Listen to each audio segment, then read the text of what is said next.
Naranasan mo na bang magkasakit? Yung tipong hindi ka makatayo, mataas ang lagnat, at parang wala nang lakas ang buong katawan mo? Mag-isa ka sa kwarto. Tahimik. Walang mag-aabot ng tubig, walang magtatanong kung kumain ka na ba. Doon mo mararamdaman na mahirap magkasakit sa abroad. Sa Pinas, pag nilagnat ka, may nanay na magpupunas ng bimpo, maghahanda ng pagkain mo, magbibigay ng gamot sa'yo, at may kapatid na magtatanong kung okay ka lang ba?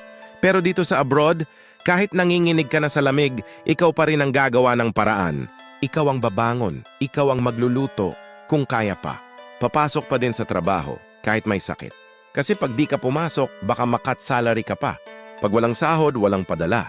Kahit hirap ka na, sasabihin mo pa rin sa pamilya mo, okay lang ako dito. Pero ang totoo, pagod ka na. Hindi lang sa trabaho, kundi sa pagiging matatag araw-araw. Kaya sa mga OFW dyan, alagaan nyo ang sarili nyo. Hindi ka robot, hindi ka machine. Isa sa pinakamahirap na sitwasyon sa abroad, yung magkasakit kang mag-isa